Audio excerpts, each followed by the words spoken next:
சேனை ஒன்று வேண்டும் அப்படின்னு பராசக்தி படத்துல சிவகார்த்திகேயன் நின்னு பேசின இடம் இதுதான். பச்சையப்பன் கல்லூரியில தான் நம்ம இருக்கோம். பச்சையப்பனுடைய கெத்து அப்படின்னு சொன்னா உங்களுக்கு என்ன ஞாபகத்து வருது அப்படிங்கிறது எனக்கு தெரியல. ஆனா பராசக்தி படத்துல பச்சையப்பனுடைய ரியலான கெத்து என்ன அப்படிங்கிறத காட்டியிருக்காங்க. 1965 இந்தி திணிப்புக்கு எதிராக மிகப்பெரிய அளவுல மாணவர் போராட்டம் தமிழ்நாட்டில் வெடிக்குது. அந்த போராட்டத்தினுடைய தொடக்க இடமாகவும் அதை ஒருங்கிணைத்த இடமாகவும் இந்த பச்சையப்பன் கல்லூரி தான் இருந்துச்சு. இன்னைக்கு நம்ம தமிழ் படிக்கிறோம், எழுதுறோம், பேசுறோம், ஆட்சி மொழியாக தமிழ் இருக்கு அப்படின்னா அதுக்கான விதையை போட்டதுல இந்த கல்லூரி மாணவர்களுக்கும் மிக முக்கியமான பங்கு இருக்கு. அந்த வரலாற்றை பத்தி தான் நம்ம இன்னைக்கு தெரிஞ்சுக்க போறோம். 1965 இந்த கல்லூரியில என்ன நடந்துச்சு அப்படிங்கிறத பத்தி நம்ம கிட்ட சொல்றதுக்காக இந்த கல்லூரியினுடைய முன்னாள் மாணவர், பின்னால இதே கல்லூரியில பேராசிரியராக பணியாற்றி ஓய்வு பெற்ற திரு கிருஷ்ணசாமி சார் கிட்ட தான் நம்ம பேச இருக்கிறோம். வாங்க நிறைய விஷயங்களை சுவாரஸ்யமாக கேட்டு தெரிஞ்சுக்கலாம்.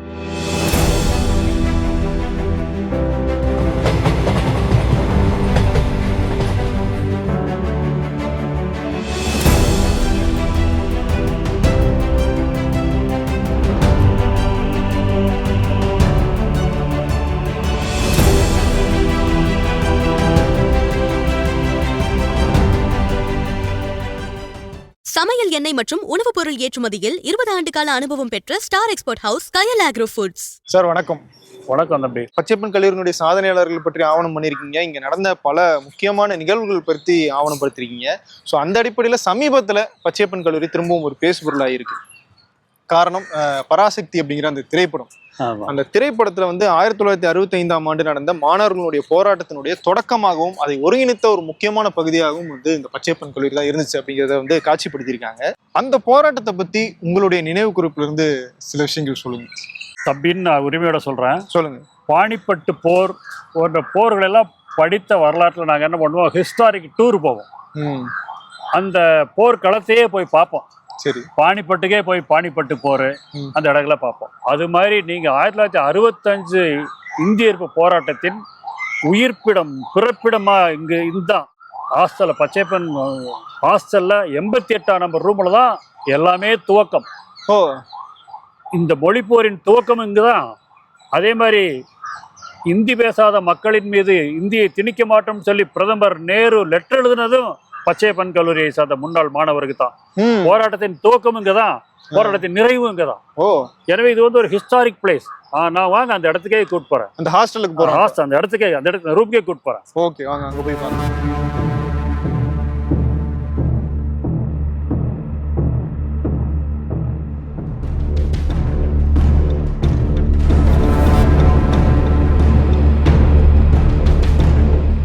இடத்தை நெருங்க நெருங்க எனக்கு ஒரு மெய் சிலிர்ப்பு ஏற்படுகிறது. ஏன்னா இந்திய வரலாற்றிலேயே ஒரு மிகப்பெரிய திருப்பு முனையை ஏற்படுத்திய போராட்ட களத்தின் துவக்கம் கருவூலம். இந்த போராட்டத்தை திட்டமிட்ட இடம் உட்கார்ந்து பேசி பச்சையப்பன் கல்லூரி விடுதி அறை எண் 88 எவ்வளோ பெரிய விஷயம். அவ்வளோ பெரிய போராட்டத்தை சிந்திச்சு துவக்கிற இடம் இதோ இந்த 88ஆம் நம்பர் ரூமில் தான். சென்னையில் உள்ள கல்லூரி தலைவர்களெல்லாம் உட்காந்து பேசி போராட்டத்தை வடிவமைச்சாங்க. அந்த வடிவத்தை கருவுற ஒரு கர்ப்பம், அந்த 65 போராட்டத்தின் கர்ப்பம் அறை இதுதான். இங்கதான் தொடங்குது. இந்த கர்ப்ப அறை இதுதான். இங்க துவங்கிதான் அதுக்கப்புறம் அது பெரிய அளவுக்கு வளர்கிறது. உள்ள போய் பேசலாம்.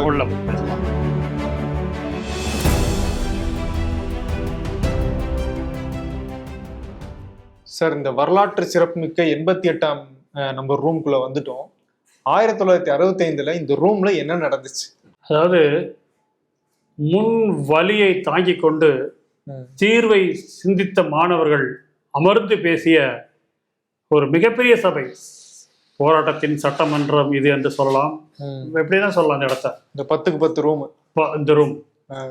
இந்த ரூம் வர்றதுக்கு முன்னாடி ஏன் வந்தாங்க, 88க்கு வந்தாங்க அப்படின்னா, அதுக்கு ஆண்டு அனைத்து கல்லூரி மாணவர்களும், பச்சையப்பன் கல்லூரி, தியாகராசர் கல்லூரி, சட்டக்கல்லூரி மற்றும் சென்னையில் உள்ள ஆண்கள் பெண்கள் கல்லூரி மாணவர்கள் எல்லாம் சேர்ந்து நேப்பியார் பாலத்தில் கூட்டாக ஒரு மீட்டிங் போட்டு அங்கிருந்து ஊர்வலமாக கோட்டையை நோக்கி சென்று முதலமைச்சரை பார்த்து எங்கள் தமிழ் பாதுகாக்கப்பட வேண்டும், ஆங்கிலம் ஆட்சி மொழியாக வேண்டும் என்ற ஒரு மனு கொடுக்க போறாங்க. உள்ள போக ட்ரை பண்றாங்க, விடலை. உள்ள போக பார்க்க முடியல, சந்திக்கல. ஆனா போராட்டம் சந்திச்ச உடனே டிஜெக்ட் ஆகி வெளியே வந்துடல.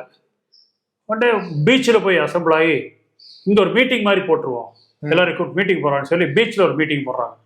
பீச்சில் பெரிய வந்திருந்த அனைத்து கல்லூரி மாணவர்கள் கூட்டம் மீட்டிங் போட்டு எல்லா தலைவர்களும் பேசுகிறாங்க. பேசும்போது சொன்ன ஆலோசனை 1965 ஜனவரி 26 முதல் இது வந்துருன்னு சொல்றாங்கல்ல, அந்த நுழைவாயிலை அடைப்பதற்கு நாம் திட்டமிட வேண்டும்.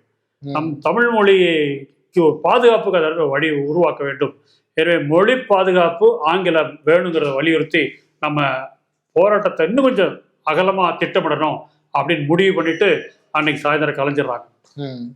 அந்த அனுபவத்தோடு மீண்டும் ஜனவரி 25ஆம் தேதி 26ஆம் தேதி ஆட்சி மொழி ஆயிரும்னு சொன்ன உடனே ஜனவரி 18ஆம் நாள் அதே அனைத்து கல்லூரி மாணவர்கள் சென்னை தலைவர்களாக சேர்ந்து அவங்க என்ன பண்றாங்க, அதே நேப்பியார் பூங்காவில் சந்திச்சு போறதுக்கு ட்ரை பண்றாங்க. முடியல.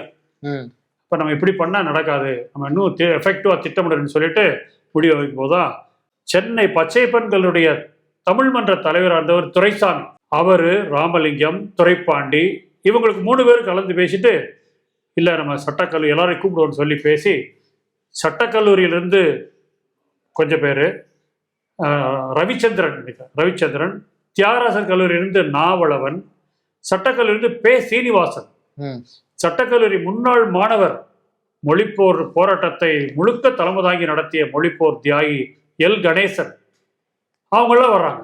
துரைசாமி கூப்பிட்டு வர்றாங்க. அவங்களாம் உட்காந்து பேசுறாங்க. அழைப்பவன் பச்சையப்பன் கல்லூரி மாணவர் தலைவர் துரைசாமி, அவர் வந்து பாப்புலரான ஒரு லீடர். சரி, அவர் கூப்பிட்டு எல்லாரும் வருவாங்க அப்படிங்கிறதுக்காக கூப்பிட்டாங்க. கூப்பிட்டு முதல் நாள் விவாதம் திட்டமிடுதல் துவங்கிருச்சு. இறுதி வடிவம் கொடுக்கறதுக்கு மறுநாள் இதே இடத்துல கூடுறாங்க. கூடி 26ஆம் தேதி வேண்டாம், 26ஆம் தேதி விடுமுறை நாளாயிருது, அதுக்கு முதல் நாள் 25ஆம் நாளே நம்ம போராட்டத்தை நடத்திடுவோம் அப்படின்னு முடிவு எடுக்கிறாங்க. என்ன பண்ணலாம், கருப்பு கொடி ஏந்த வேண்டும், கருப்பு பேட்ச் அணிய வேண்டும், கருப்பு பேனர் எழுதி நாம் ஊர்வலத்தை நடத்த வேண்டும், நம்முடைய கோரிக்கை தமிழ் பாதுகாக்கப்பட வேண்டும், ஆங்கிலம் நமக்கு வேண்டும், 2 கோரிக்கை வலியுறுத்தி தமிழ் வாழ்க இந்தி ஒழிக, தமிழ் வாழ்க இந்தி ஒழிக இந்த கோஷத்தை தீர்மானிச்சுக்கிட்டு போராட்டத்தை தீர்மானிக்க முடிவு பண்ணிட்டாங்க. அப்படி முடிவு பண்ணும்போது அனைத்து கல்லூரி ஊர்வலம் நடத்துறதா அந்தந்த கல்லூரி ஊர்வலம் நடத்துறதாலாம் திட்டமிட்டு என்ன பண்றாங்க, இல்லை நம்ம கோட்டையை முற்றுகையிடுவதா சரியா இருக்கு, முதலமைச்சரிடம் முறையிடுவதா சரியா இருக்குன்னு சொல்லிட்டு மீண்டும் பேசி முடிவு பண்ணிட்டு போராட்டத்தை 25ஆம் தேதி திட்டமிட்டுட்டு எல்லாருக்குமே சர்க்கிள் அனுப்பிடுறாங்க. அனுப்புனா இந்த 88ஆம் நம்பர் ரூம் சென்னை போராட்டத்துக்கு மட்டும் வடிவம் கொடுக்கல. இவங்க என்ன பண்றாங்க, திருச்சி, மதுரை எல்லா ஊருக்குமே 18ஆம் தேதி 19ஆம் தேதி மீட்டிங்ல 25ஆம் தேதி போராட்டம் எல்லா இடத்துலையும் நடத்தணும்னு சொல்லிட்டு திருச்சிக்கு, கோயம்புத்தூருக்கு, மதுரைக்கு, சேலத்துக்கு எல்லா ஊர் மாணவர்களும் அனைத்து கல்லூரி மாணவர்களுக்கும் தகவல் சொல்லிடுறாங்க. அனைத்து கல்லூரி மாணவர்களும் தயாராகிட்டாங்க. இது என்னன்னா 25ஆம் தேதி போராட்டம் தயாராகிட்டாங்கன்னு தெரிஞ்சுன்னா காவல்துறை என்ன பண்ணுறது, முன்கூட்டியே இவங்களை டிஸ்டர்ப் பண்ண ஆரம்பிச்சு. இதே பச்சையப்பன் கல்லூரியில் 25ஆம் தேதி போராட்டத்துக்கு தயார் பண்ணுறதுக்காக மாணவர்களாக என்ன பண்ணாங்க, ஒரு ட்ரையல் ஊர்வலம் நடத்தலாம்னு சொல்லிட்டு இங்கேருந்து புறப்பட்டு ஊர்வலமாக போகிறாங்க. இந்தி ஒழிக தமிழ் வாங்க டெமான்ஸ்ட்ரேஷன், அதாவது தமிழ்நாடு முழுக்க செய்கிறத இங்கே செய்கிறாங்க. மாணவர்கள் அந்த அறையில் உட்காந்து திட்டமிடுறாங்க. அதை நடைமுறைப்படுத்தக்கூடிய நாள் வரும்பொழுது அதை நடைமுறைப்படுத்துறதுக்கு கூடுறாங்க. கூட போறாங்கன்னு தெரிஞ்சோடனே முன்கூட்டியே போலீஸ்னா இந்த ரிசர்வ் போலீஸ், நார்மல் கொஞ்சம் லத்தியோட பெரிய இதோட உள்ள வந்துட்டாங்க. மாணவர்கள் கூட நிற்கிறாங்க. விடுதியில் கொஞ்சம் பேர் புறப்பட்டு இருக்கிறாங்க. மிலிட்ரி உள்ள புகுந்து அந்த சைடும் பேராமிலிட்ரி உள்ள இந்த சைடு அடிக்க ஆரம்பிச்சிட்டாங்க. அடிச்சு நிறைய பேருக்கு காயம். அப்ப இந்த மாணவர் ரத்தத்துல இந்த படத்துல பராசக்தி படத்துல காட்டின காட்சியெல்லாம் நான் பார்த்தேன். உண்மைதான், அவனே வருவான்.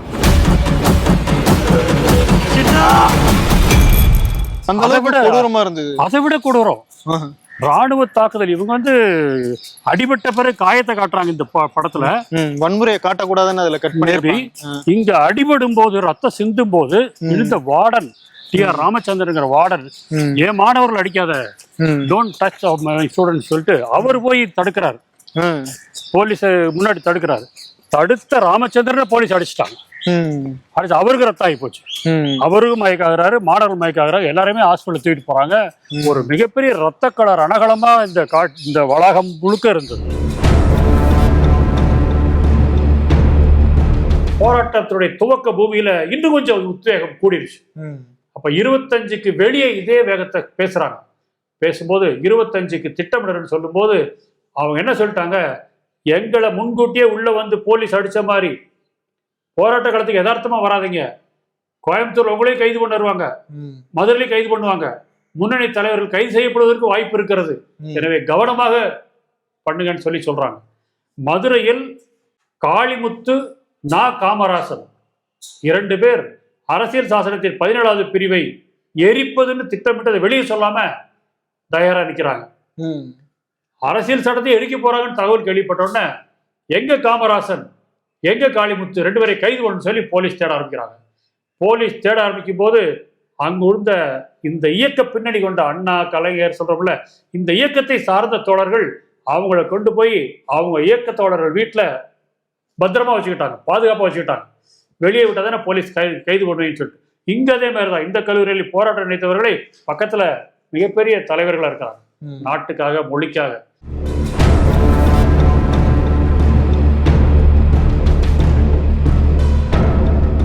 தனது 25க்கு வேண்டியதை தடுப்பு பணிகளை முதல் நாளே போலீஸ் ஆரம்பிச்சுட்டாங்க. தமிழ்நாடு முழுக்க, சென்னை, சேலம், ஈரோடு, கோயம்புத்தூர், அதுல திருச்சி உட்பட மதுரையில தான் உச்சகட்ட போராட்டம். ஏன்னா மதுரையில ஒரு குழுவினர் இந்த போராட்டத்தை நடத்தவே விடக்கூடாதுன்னு சொல்லி எல்லா மாணவர்கள் மீது தாக்குதல் பண்ண ஆரம்பிச்சாங்க. முதல் நாளே வந்து மாணவருடைய பேரவையினுடைய அலுவலகத்துக்கு வந்து தாக்க ஆரம்பிச்சாங்க. அப்பதான் இவங்களை காமராசனையும் காளிமுத்தையும் கொண்டு பத்திரமா வச்சது. ஸோ மறுநாள் அதே கும்பல் தாக்க வருதுன்னு தெரியும். எனவே மாணவர்கள் என்ன பண்றாங்க, அந்த போராட்ட இடத்துல இவங்க தான் வந்து பார்த்துட்டே இருப்பாங்கன்னு சொல்லிட்டு எல்லாம் தடுக்க வருவர்கள் அங்கே போறதை பார்த்து மாணவர்கள் வேற இடத்த சூஸ் பண்ணிக்கிறாங்க. போராட்ட களத்தை வேற இடத்த செலக்ட் பண்ணிட்டு நா. காமராசனையும் காளிமுத்தையும் மாறு வேடம் அணிய வைத்து மாறு வேடத்தில் யாரோ மாதிரி கூட்டத்துக்குள்ள வர்ற மாதிரி வந்து யாரோ மாதிரி வந்து 17வது பிரிவை கொளுத்துறாங்க. தமிழ்நாட்டிலேயே நா. காமராசன், காளிமுத்து சட்டத்தை எரிச்சது அவங்க 2 பேர் தான். சின்ன வயசு, படிப்பு, வேலை வாய்ப்பு சார்ந்த ஒரு நிலையில எரிச்சாங்க. காவல்துறை அது எரிச்ச போட்டோ எல்லா புக்கிலையும் வந்து இருக்கு, கைது செய்யறது எல்லா புத்திலையும் வந்திருக்கு. கைது செஞ்சுட்டாங்க, அவன் சிறை கொண்டு போயிட்டாங்க. இங்க வந்து ஊர்வலம் விரட்டி விரட்டி அடிக்கிறாங்க மாணவர்களை. கோயம்புத்தூர்ல விரட்டி விரட்டி அடிக்கிறாங்க. அண்ணாமலை பல்கலைக்கழகத்தில் என்னாச்சுன்னா ஓடி தப்பிக்க முடியாத ஒரு களம். அந்த விடுதி மாணவர்களும் பல்கலைக்கழக மாணவர்கள் ஊர்வலமா வர்றாங்க. ஊர்வலம் வரும்பொழுது இதே போலீஸும் ராணுவம் என்ன பண்றாங்க, ரொம்ப விரட்டி சுற்றுவேன்னு சொல்றாங்க. அதை மீறி மாணவர் ஊர்வலம் வர்றதை பார்த்துட்டு ராஜேந்திரன் என்ற அண்ணாமலை பல்கலைக்கழக மாணவனை துடிக்க சுட்டு அவர் அங்கேயே செத்து போறார்.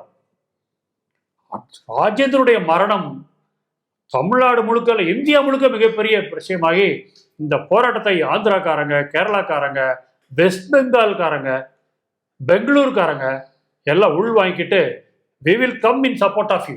உங்க ஊர்ல உங்க தமிழ் வேணும் மாதிரி எங்க ஊர்ல எங்க கன்னடம் வேணும், எங்க ஊர்ல தெலுங்கு வேணும், எங்க அந்தந்த தாய்மொழிகளும் வேணும், கூட இங்கிலீஷ் வேணும். ஹிந்தி வந்தாச்சுன்னா நம்ம இருக்காதுன்னு சொல்லிட்டு இந்த போராட்டத்துக்கு பிறகு எல். கணேசன், பே. சீனிவாசன் இந்த அப்படியே எல்லாம் போறாங்க. அங்கங்க மாணவர் அமைப்பு ரெடியாகவும் இருக்குது.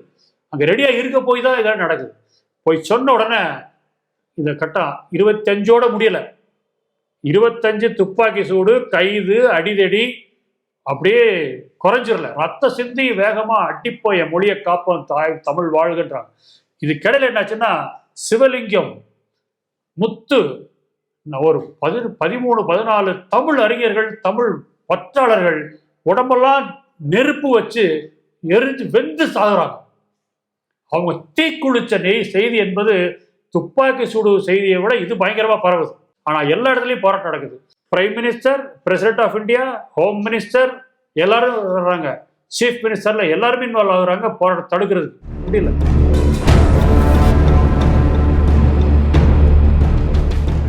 நிறைய மாணவர்கள் இதுல சுட்டு தள்ளப்பட்ட உயிர்கள் 70. மொழிப்பற்றில் அப்படியே தமிழ் வாழ்க தமிழ் வாழ்கன்னு முழங்கிட்டு வந்த தமிழ் ஆசிரியர்கள், தலைமை ஆசிரியர், தமிழ் பற்றாளர்கள் அவங்க பேர்லாம் வச்சிருக்கிறேன். அவங்க வந்து உடம்புல சார் சாதாரணமாக யார் வேணா பேசலாம், மண்ணெண்ணெய் ஊற்றியும் மண்ணெண்ணெய் ஊற்றாம உடம்பெல்லாம் தீ வச்சு எரியும் போது கூட வலிங்கிற சொல்லாம தமிழ் வாழ்கன்னு கையை தூக்குறான். அந்த காட்சியெல்லாம் எழுதியிருக்காங்க, போட்டிருக்காங்க. பாடி துடிச்சு விழுகும்போது கூட துடிக்கும் போது கூட தமிழ் வாழ்கன்னு சொல்லியிருக்கிறாங்க. எனவே பயங்கரமான ஒரு தமிழ் பற்றாளர்கள் கூடிய ஒரு போராட்ட களம் அது. ஏதோ தற்செயலாக நடந்த களம் அல்ல. இந்த தமிழ் மொழியை காக்கணும்னு சொல்லிட்டு உயிர் தியாகம் செய்த மண்ணெண்ணெய் ஊற்றி செத்தவங்க, இயற்கை மரணம் அடைஞ்ச, அதாவது செத்து போனவங்க, மொழிக்காக தன்னை மடித்து கொண்டவர்கள் கொஞ்சம் பேர், சுட்டு கொல்லப்பட்டவர்கள் கொஞ்சம் பேர், மொத்தமாக 90 பேருக்கு மேலே சத்துருக்காங்க. 42 இடத்துல துப்பாக்கி சுட்டு நடந்திருக்கு சார். ஒரு இடம் 2 இடத்துல லத்தி சார்ஜ் 100கணக்கான இடத்துல நடந்திருக்கு. ஆயிரக்கணக்கான மாணவர்களை விரட்டி மரத்து மேலே ஏறி இருக்காங்க அடிக்கும்போது.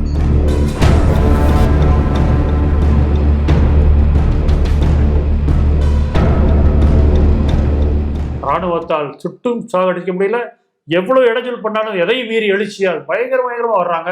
இது என்னதான் பண்றது அப்படின்னு சொல்லி it will lead to constitutional problem ஆயிரும்னு சொல்லிட்டு சென்ட்ரல் கவர்மெண்ட்ல பேசுறாங்க. சென்ட்ரல் கவர்மெண்ட் பேசி ஏற்கனவே 1960ஆம் ஆண்டு திராவிட முன்னேற்ற கழகம் அறிஞர் அண்ணா தலைமையில் நடத்திய அந்த மாநாட்டு தலைவராக இருந்த EVK சம்பத் என்பவர் பிரதமர் நேருவுக்கு அண்ணா சொல்லி ஒரு கடிதம் எழுதுறார். எங்கள் தாய்மொழி பாதுகாக்கப்பட வேண்டும், எங்களுக்கு ஆங்கிலம் துணை இருக்க வேண்டும், எனவே தமிழ் ஆங்கிலம் என்ற மொழிகள் எங்களுக்கு வேண்டும் அப்படின்னு சொல்லி எங்கள் மொழி மீது எங்கள் மீது இந்தி திணிக்கப்படக்கூடாது, நீங்கள் உத்தரவாதம் வழங்க வேண்டும் சொல்லிட்டு EVK சம்பத் பச்சையப்பன் கல்லூரி மாணவர். என்னன்னா இதே 88ஆம் நம்பர் தான் போராட்டத்தை துவக்குறாங்க 65ல். அதுக்கு முன்னாடியே இந்த போராட்டத்தை முன்வெடு கொடுக்கறதுக்காக EVK சம்பத் பச்சையப்பன் கல்லூரி மாணவர் திராவிட முன்னேற்ற கழகத்தின் மிகப்பெரிய தலைவர். அவரு அண்ணா சொல்லி பிரதமர் கடிதம் எழுதுறார். இந்த பிரதமர் கடிதம் எழுதுறத பிரதமர் உரிய சபைகளில் வைத்து விவாதித்து, சார் ஹிஸ்டாரிக்கல் லெட்டர். அந்த லெட்டர்ல என்ன சொல்றாங்க, இந்தியாவின் பிரதமர் சொல்றாங்க, திராவிட முன்னேற்ற கழகம் அண்ணா தலைமையிலான திராவிட முன்னேற்ற கழகத்தின் முக்கிய அமைப்பாளராகிய EVK சம்பத்துக்கிட்ட எழுதுற லெட்டர்ல, இந்தி பேசாத மக்கள் வாழும் மாநிலங்களில் இந்தி பேசாத மக்கள் விரும்பும் வரை இந்தி திணிக்கப்படாது. அது நேரு பொதுவா கொடுத்த வாக்குறுதி இல்ல, நமக்கு கொடுத்த எழுத்துப்பூர்வமா லெட்டர் பூர்வமா. அந்த லெட்டர் நிறைய இந்தியர் போராட்ட வரலாறு புத்தகங்கள்லயே நானும் அந்த லெட்டரை பார்த்திருக்கேன். நானும் ஒரு புக்ல போட்டிருக்கேன், லெட்டர் போட்டிருக்கேன். ஸோ பிரைம் மினிஸ்டர் சொல்லி EVK சம்பத்னா, EVK Sampath is institutional representative of Anna. அப்போ அவருக்கு இந்தி பேசாத மக்கள் விரும்புகின்ற வரைக்கும் அல்லது விரும்பாத வரைக்கும் இந்தி திணிக்கப்படாது. எனவே நீங்கள் விரும்பாத வரைக்கும் இந்தி திணிக்கப்படாது, ஆங்கிலம் தொடர் மொழியாக இருக்கும் சொல்லிட்டு எழுதிடுறாங்க. இது 60ல். இப்ப என்னாச்சு, 65 போராட்டம் உச்சகட்டமாகி ஜனவரியை தாண்டி பிப்ரவரியை தாண்டி 66லயும் தீவிரமா இருக்கு போராட்டம். அப்ப 67ல் விவாதம் முடிவு கொண்ட ஒரு நிலை வரும்பொழுது இந்தியா முழுக்கவே பயங்கரமா இருக்கு. அப்பதான் ஹோம் மினிஸ்டர் சொல்லி ஒரு பட்டமளிப்பு விழா வர்றாங்க. இந்தி பிரச்சார சபா பட்டமளிப்புக்கு வர்ற ராஜேந்திர பிரசாத் ஜனாதிபதி சொல்றாங்க, நேரு ஏற்கனவே ஒரு உறுதிமொழி கொடுத்திருக்காரு, பிரதமர் கொடுத்த உறுதிமொழியை காப்பாற்ற வேண்டிய கடமை எங்களுக்கு எல்லாருக்குமே இருக்கு. எனவே இந்தி மொழி பேசாத மக்கள் அவர்கள் விரும்பாத வரைக்கும் அவர்கள் மீது இந்தி திணிக்கப்படாது என்ற நேருவின் நிலைப்பாடு தான் அனைவரும் எடுக்க வேண்டிய நிலை இருக்கிறது அப்படின்னு ஜனாதிபதி பேசுறார். ஜனாதிபதி பேசின உடனே பிரதமராக இருந்த லால் பகதூர் சாஸ்திரி அவர் ஆக்சுவலா இந்தி நடைமுறைப்படுத்தணும்னு கருத்துள்ளவர். பட் உயிர் தியாகங்கள் போக்கு எல்லாத்தையும் பார்த்துட்டு ஜனாதிபதியே நேரு சொன்னபடி நடக்கணும்னு சொல்லி கருத்தை கேட்டு எல்லாம் ஒரே இயக்கம் தானே, அவங்கள முடிவு பண்ணி அப்ப நேரு கொடுத்த வாக்குறுதியை காப்பாற்ற வேண்டியதுன்னு சொல்லிட்டு லால் பகதூர் சாஸ்திரி பிரதமரும் ஜவஹர்லால் நேருவின் உறுதிமொழி காக்கப்படும், அவர் உறுதிமொழி கொடுத்தது போல் ஆங்கிலம் தொடரும், அந்தந்த பிராந்தியங்களில் தாய்மொழிகளிலும் கற்றுக்கொள்ளலாம், இணைப்பு மொழியாக ஆங்கிலம் தொடரும் அப்படின்னு சொல்லி இந்த போராட்டம் என்ன கோரிக்கை வச்சாங்களோ அதை அப்படியே ஜனாதிபதியும் பிரதமரும் அறிவிச்சிடறாங்க. 1967 இந்த தேர்தலில் ரிஃப்ளெக்ட் ஆகி மிகப்பெரிய மெஜாரிட்டி வாங்கி அறிஞர் அண்ணா மொழிப்போர் களத்தில் நின்று மொழிகாக்க போராடிய மொழிப்போர் தியாகியான தலைமை தளபதியான அறிஞர் அண்ணா அவர் தலைமையில ஆட்சி அமைஞ்சது. ஆட்சி அமைஞ்சோடனே எதற்காக உயிர் தியாகம் செய்தோமோ எதற்காக போராடினோமோ அவரையும் சேர்த்தா சொல்றார், எதற்காக போராடினோமோ அந்த லட்சியத்தை நிறைவேறும் வகையில் இந்த சட்டமன்றத்தில் தமிழ் ஆங்கிலம் என்ற 2 மொழிகளை கொண்ட இருமொழி கொள்கையை அறிவிக்கிறேன் அப்படின்னு சொல்லி இருமொழி கொள்கையை அறிவிச்சு இந்த பச்சையப்பன் கல்லூரியில் பிள்ளையார் சொல்லிட்டு துவங்கிய அந்த இந்திய எதிர்ப்பு போராட்டம் இங்கெல்லாம் துவங்கி டெல்லி வரைக்கும் போய் கடைசியில் சென்னை சட்டமன்றத்தில் இதே பச்சையப்பன் கல்லூரி மாணவர் பேரறிஞர் அண்ணா இந்த போராட்டத்துக்கு நிறைவு விழாவில் வெற்றி விழாவே நடத்தி இருமொழி கொள்கையை தமிழ்நாட்டுக்கு அறிவிச்சு 65 போராட்டத்துக்கு மிகப்பெரிய வெற்றிக்கு அடையாளம் வழங்கியவர் பேரறிஞர் அண்ணா. இடையில பிரதமர் கிட்ட இருந்து மாணவர்களுக்கு ஏதாவது கடிதங்கள் வந்துச்சா? மாணவர்கள் நீங்க போராட்டத்தை நிறுத்தணும் அப்படின்னு சொல்லி ஏதாவது கேட்டுக்கிட்டாங்களா? மாணவர்கள் கோரிக்கை தானே ஏற்றுக்கிட்டு தான் அவங்க பேசுறாங்க.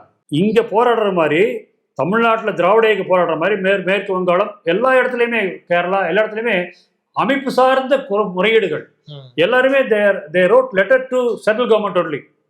இப்போ எல்லாருடைய மாணவர்கள் இந்த போராட்ட களத்தில் உள்ளவருடைய மனுக்கள்லாம் டெல்லிக்கு போகுது.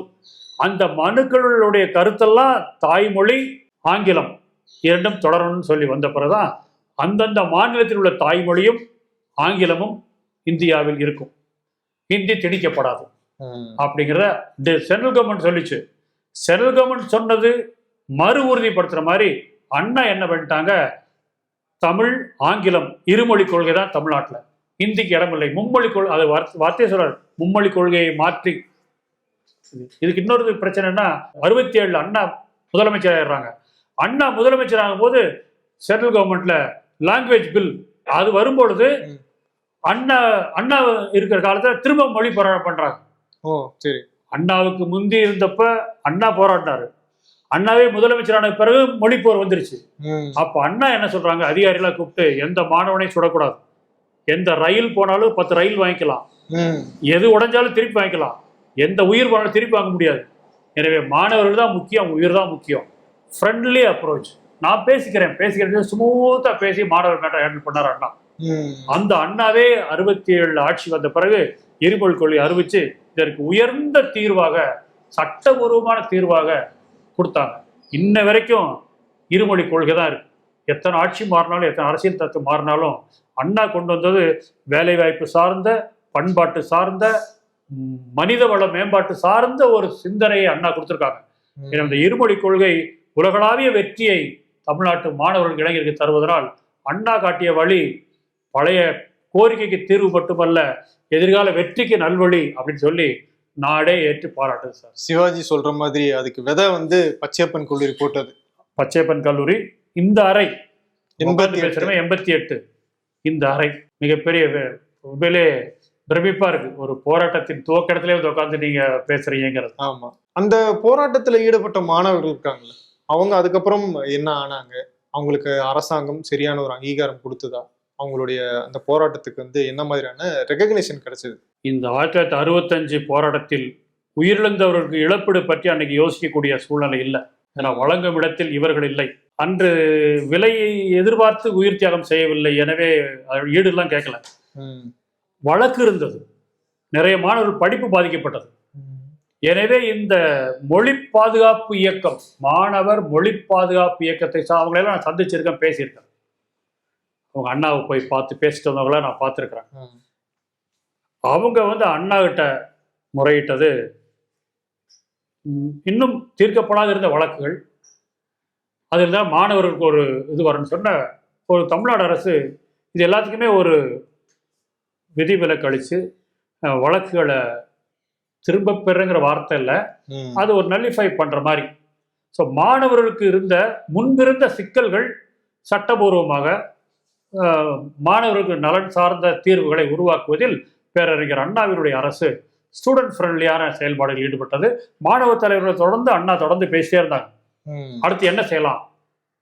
இது என்னன்னா, இந்த போராட்ட மாணவர்களை அப்படியே ஏதோ விட்டுறாம கன்ஸ்ட்ரக்டிவ் டெவலப்மெண்ட்டுக்கான ஒரு கன்சல்டேஷன் ஃபோரம் மாதிரி இந்த மாணவர் அமைப்பை தமிழ்நாடு முழுக்கவே பயன்படுத்தி, ஸோ அதுல இருந்த மாணவர்கள் எல்லாம் தங்களுடைய படிப்பை கண்டினியூ பண்ணி அடுத்தடுத்த கட்டங்களுக்கு போயிட்டாங்க. இந்த போராட்டத்தில் ஈடுபட்டதுனால அவங்களுக்கு எந்த பிரச்சனையும் என்னன்னா, இன்டைரக்டா எல்லா கட்சியிலையுமே எம்எல்ஏ வேட்பாளர், எம்பி வேட்பாளரா இவங்க தான் வந்தாங்க. 65 மொழிப்போர் தியாகி களத்தில் நின்ன சீனிவாசன் எம்எல்ஏ ஆனாரு, துரைமுருகன் எம்எல்ஏ ஆனாரு, எல் கணேசன் எம்எல்ஏ ஆனாரு, இன்னொரு ஐஏஎஸ் ஆஃபீஸர், ஒவ்வொருத்தரும் ஒரு லைனுக்கு போனாங்க. இவங்க உயர்நிலை பெறுவதில், அரசியல் அங்கீகாரம் வழங்குவதில் அண்ணா மிக அக்கறை காட்டினாங்க. அதுக்கு அடுத்தடுத்து வந்த கலைஞர் வரைக்குமே இந்த 65 மொழி போராட்ட தியாகிகளில் இந்த தியாகிகளும் வளர்ந்தார்கள், இயக்கங்களும் அவருக்கு ஆதரவாகவே இருந்தது. எனவே தியாகிகளை ஒரு நாள் நிகழ்ச்சியாக இயக்கம் விட்டுவிடவில்லை. அவர்களின் தொடர் தியாகத்தை நாட்டுக்கும் சமுதாயத்துக்கும் மொழி வளரவும் பயன்படுத்திக்கிட்டாங்க. எனவே அது தொடர் முன்னேற்ற திட்டமிடும் ஒரு மாணவர் அரசு அடியா அது மாதிரி ஒரு நல்ல பலன் தரக்கூடிய வகையில் அது நடந்தது. இதுக்கு முந்தைய சுதந்திர போட்ட மத்தியில் போராட்டம் முடிஞ்சோன்னா பிரிட்டிஷ் கவர்மெண்ட் மக்களை கவனிக்கல, அது மாதிரி டிஸ்கனெக்ட் ஆகிடல. பட் இங்க போராடியவர்களை அரவணைச்சு மேலும் மேலும் ஊக்கப்படுத்தி கோரிக்கை கேட்டு அண்ணா மிகப்பெரிய அளவுக்கு இவ்வளவு பெரிய விஷயங்களை நீங்க ஆவணப்படுத்தியிருக்கீங்க அப்படிங்கிறதே ரொம்ப பெரிய வேலை. கிட்டத்தட்ட ஒரு 200 ஆண்டுகள் வரலாறு கொண்ட ஒரு கல்வி நிறுவனத்தை பற்றி எனக்கு இங்கே ஸ்பெண்ட் பண்ண ஒரு ஹாஃப் டே அப்படிங்கிறது கல்லூரியில் இருந்த மாதிரி இல்லை, வரலாற்று மியூசியம்குள்ளே வந்துட்டு போய் நிறைய விஷயங்களை தெரிஞ்சுக்கிட்ட மாதிரி எனக்கு இருந்துச்சு. இப்படிப்பட்ட வேலையை செஞ்சுக்கிட்டு இருக்கிற உங்களுடைய பணி தொடரணும். எங்களுக்காக உங்களுடைய நேரத்தை ஒதுக்குனதுக்கு நன்றி சார். இதில் நான் முக்கியம் இல்லை, விகடன் நிறுவனம் உலகளாவிய தமிழர்களின் மேன்மைக்கு பாடுபட்டு வரக்கூடிய மிகப்பெரிய நிறுவனம். அந்த மேன்மைமிகு நிறுவனம் இந்த மண்ணுக்கு பெருமை சேர்க்க முன் வந்திருப்பதனால் விகடன் குழுமத்துக்கு அனைத்து பச்சையப்பன் கல்லூரி ஆசிரியர்கள், மாணவர்கள், அனைத்து பச்சையப்பன் குடும்பம் சார்பாக உங்களுக்கு தான் நான் நன்றி தெரிவிக்கிறேன். நன்றி நன்றி. 20 ஆண்டுகளாக உலக நாடுகளுக்கு உயர்தர சமையல் எண்ணெய் மற்றும் உணவுப் பொருட்கள் ஏற்றுமதியில் இந்திய அரசின் ஸ்டார் எக்ஸ்போர்ட் ஹவுஸ் அங்கீகாரம் பெற்ற கயல் ஆக்ரோ ஃபுட்ஸ்.